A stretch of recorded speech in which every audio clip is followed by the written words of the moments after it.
Halo, Sobat Investor, jumpa lagi di channel Investor Jelata. Kali ini saya akan bahas salah satu BUMN ya, tapi bukan BUMN tambang, bukan juga BUMN finansial ya. BUMN perusahaan apa nanti kita bahas ya. Yang pasti dia akan segera bagi dividen jumbo.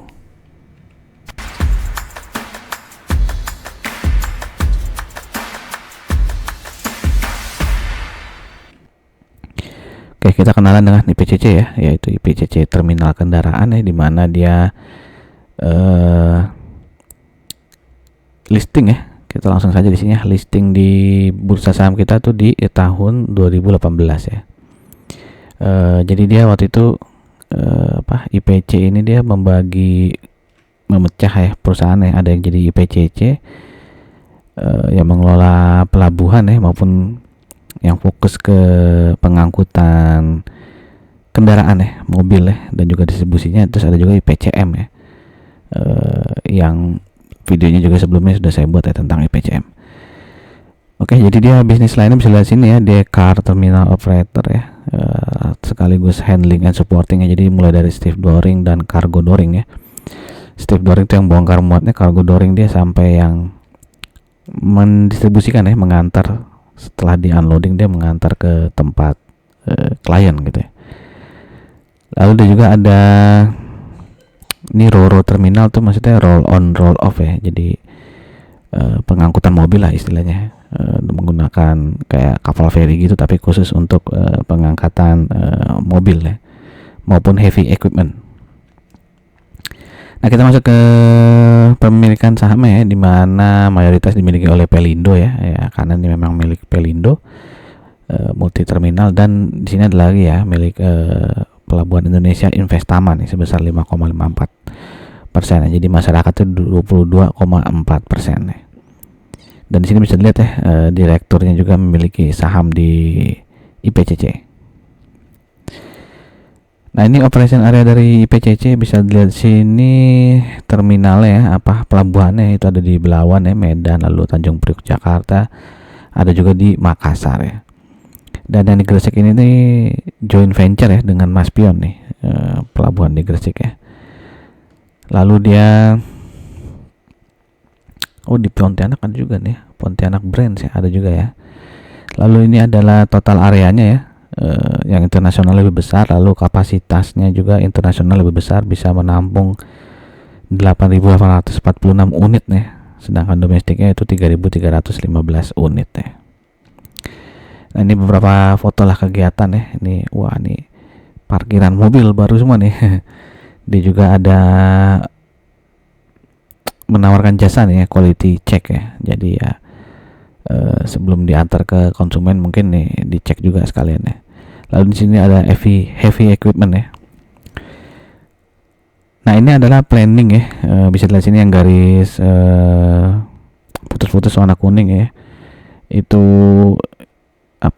rencana mereka ya, mungkin sedang melakukan feasibility study gitu ya, untuk membuka jalur baru nih. Terus yang bulat warna biru nih ya, potensial future IPCC terminal ya. Jadi mungkin ya, kalau mungkin setelah feasibility study terus dianggap cocok ya, dia ada rencana untuk buka di terminal baru ya, di Maluku maupun di Papua nih ya. Nah, ini planning dari IPCC bagaimana menumbuhkan bisnisnya ya. Ini ada secara vertikal ya, dibilang ya, secara vertikal berarti dia nanti ekspansi pada bisnis lain ya, bukan cuma mobil, motor maupun heavy equipment, tapi mungkin dengan land transportation ya, mungkin bis ya gitu ya, yang dia akan stevedoring maupun cargo dooring tuh ya.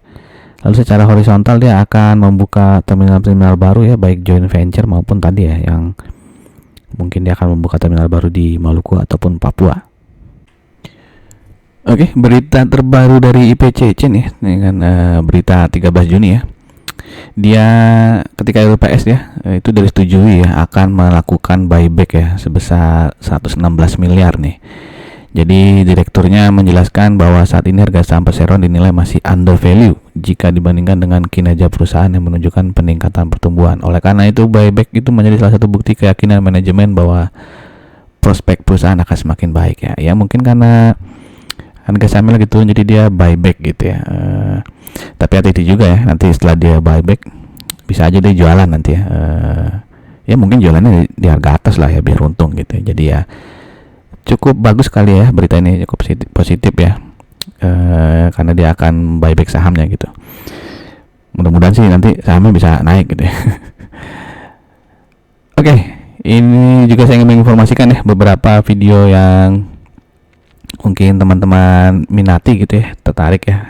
Di sini ada CFIN ya yang akan RUPS tanggal 26 Juni ya, di mana tahun lalu dia membagikan dividen jumbo. Nah, apakah tahun ini bagi dividen jumbo juga? Terus kinerjanya bagaimana di kuartal 1? Nah, dibahas di video ini ya. Nanti linknya saya taruh di pojok kanan atas.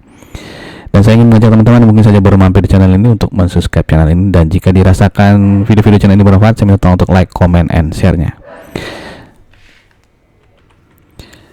Selain itu sekarang teman-teman juga bisa ya memberikan apresiasi ya, super thanks ya.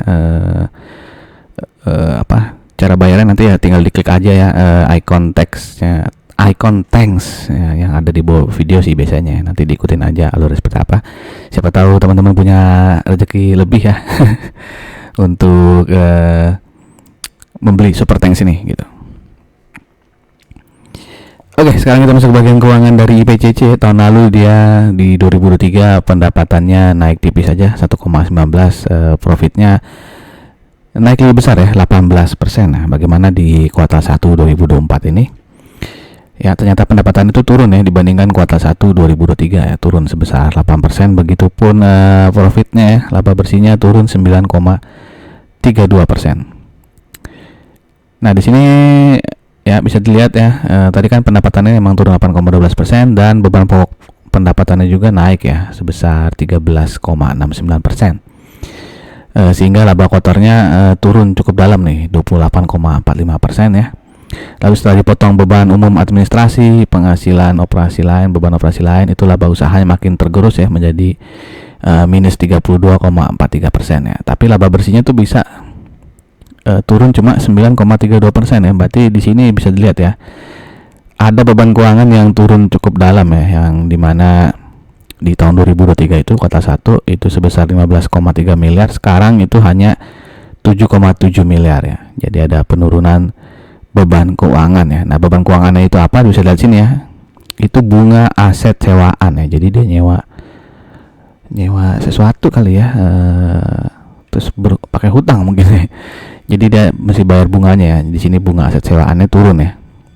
Ya, lumayan tuh, Bapak, 8 miliar ya. 7-8 miliar lah. Nah, itu yang membantu, walaupun tadi laba usahanya udah minus 32%, tapi karena dia beban keuangannya menurun sehingga laba bersihnya hanya turun 9,32%. Oke, lalu ini adalah pendapatan ya, proporsional pendapatannya itu masih 90,6% itu didapat dari pelayanan jasa terminal ya. Sisanya pelayanan jasa barang, lalu ada rupa-rupa usaha, lalu ada juga pengusahaan tanah, bangunan, dan air nih.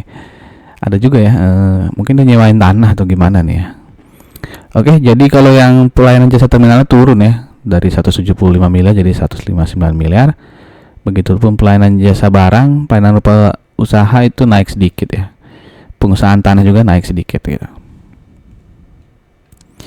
Nah, kita sekarang masuk ke history spare dari IPCC ya.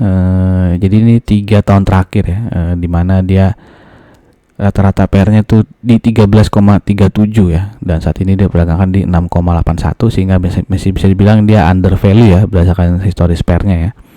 Ini PR-nya pernah negatif, berarti dia pernah melaporkan laporan keuangan ini ya, merugi nih berarti kalau PR-nya negatif ya. Oke, dari historis PBV sendiri ya, rata-rata PBV 5 tahun terakhir itu di 1,01 ya. Dimana saat ini dia juga sangat mirip lah dengan rata-rata PBV 5 tahun terakhir ya, di 1,01 ya. Dan book value saat ini di 693,61. Jadi kalau harga wajar itu kita asumsikan ketika PBV 1,01 ya di harga 700,55 ini ya. Dan saat ini tanggal 14 Juni dia harganya ya di 700 ya. Makanya tadi PBV saat ini tuh udah sama persis dengan PBV rata-rata dia 5 tahun terakhir. Oke, lalu kita bandingkan ya dengan emiten lain ya, IPCM dan Port ini kan mengelola pelabuhan juga ya. Kalau JSMR ya itu saya ambil contoh aja karena dia sebenarnya 4 saham ini ada di sektor yang sama ya, sektor infrastruktur. Subsektornya itu transportation ya. Transportation apa enggak ya? Nah iya, transportation infrastruktur ya, subsektornya. Nah kalau kita lihat di sini ya, IPCC ini earning per share yang paling tinggi ya di antara pelabuhan sih ya. Ya ini harusnya yang highlight kuning di JSMR ya, saya salah ya. Tapi dia di antara IPCM dan Port ya yang sama-sama mengelola pelabuhan, itu IPCC yang paling tinggi. Begitupun PER-nya ya, dia yang paling rendah ya. Bahkan dibandingkan di Jasa Marga, dia PER-nya lebih kecil ya, 8,2 kali. Untuk PBV juga dia yang paling kecil ya di antara IPCM dan Port ya, walaupun dia masih kalah kecil dari Jasa Marga. Sedangkan untuk ROE, nah lagi-lagi untuk ROE IPCC ini yang paling tinggi ya di antara IPCM maupun Port ya. Ya beda tipis sih sama IPCM dan Port ya. Sedangkan untuk DER ya, dia 0,43 ya, masih jauh di bawah 1 lah, masih aman lah ini. Tapi di sini IPCM yang paling kecil ya, 0,23. Jasa Marga luar biasa nih, DER 2,27 ya. Oke, jadi kalau secara rasio ini, kalau di antara IPCC, IPCM dan Port ya terlihat IPCC yang lebih bagus ya di antara 3 emiten ini. Bagaimana menurut teman-teman sendiri? Mungkin yang sering orang punya ya kalau nggak IPCC, IPCM gitu ya. Nah teman-teman, apakah punya salah satunya IPCC atau IPCM, atau malah punya dua-duanya gitu ya? Silahkan tuliskan di kolom komen ya, sekaligus mungkin bisa sharing alasannya. Misalnya sekarang megang IPCM, kenapa megang IPCM ya nggak IPCC? Atau yang punya IPCC, kenapa beli IPCC bukan IPCM? Silahkan tuliskan di kolom komen. Oke, sekarang kita lihat subsektornya ya, transportation infrastructure ya, di mana di sini rata-rata PBV-nya itu 0,87 sehingga PBV IPCC itu di atas rata-rata subsektornya. Untuk PER sendiri 9,6 ya. Nah, berarti IPCC itu di bawah rata-rata ya. Sedangkan untuk DER, wah ternyata DER transportation infrastructure katanya kecil ya, 0,15 ya. Berarti ini IPCC di atas rata-rata subsektornya. Oke, ini chart dari IPCC ya, dia IPO di 2018 ya, dimana harga tertingginya ya deket-deket dia IPO itu ya, di sekitar di sini ya, malah ya di sini ya 1.700-an ya. Oke, dan saat ini dia berada di harga 700 ya, dan saat ini berarti ada support di ya, supportnya kita taruh aja di 620 lah ya, 620. Sedangkan resistennya ada di 720. Kalau resisten ini jebol ya, berarti selanjutnya 730 dan 790 ya. Dulu di sini ada support 680, 685 udah jebol tuh ya. Jebolnya dalam ya. Tiba-tiba nih bikin orang panik kali ya. Atau karena ada yang mau beli nih ya, mau dapat dividen gitu ya. Oke, intinya dia setelah turun cukup tajam, dia akhirnya naiknya cepet juga nih. Oke, lalu di support berikutnya setelah 620 itu ada di 575, 585, dan kalau ini jebol ya berarti siap-siap ya, di sini ada gap yang udah cukup lama nih di tahun 2022 ya. Gap di 515 yang belum tertutup nih. Oke, kalau secara EMA dia closing udah di atas EMA 20 ya, bahkan closingnya di atas EMA 200 juga nih. Berarti secara short term maupun long term dia bisa dibilang uptrend ya. Dan kemarin itu dia di hari Jumat ya, sebelum libur long weekend panjang itu dia harga sahamnya nggak terlalu naik sih ya, tapi volumenya lumayan besar nih ya. Mungkin karena sudah ada berita pembagian dividen gitu ya, jadi banyak yang beli. Oke, sebelumnya juga ya 2 bulan lalu saya membuat video tentang IPCC nih, di mana memprediksi dividen finalnya ya, karena kan dia sudah bagi dividen interim ya di tanggal 27 Desember 2023. Nah, kala itu saya prediksi ya, kalau dividen payout ratio-nya sama seperti 2 tahun lalu nih ya, 2 tahun berturut-turut kan 70%, maka dividennya itu ya, dividen finalnya kira-kira 51,77 ya. Nah, itu prediksi saya saat itu ya, 2 bulan lalu ya. Nah, kenyataannya dia akan bagi dividen ya dengan cum date di tanggal 20 Juni nih, cum date-nya ya. Dan ternyata dividen potential naik ya, yang tadinya 70% sekarang menjadi 80,12%.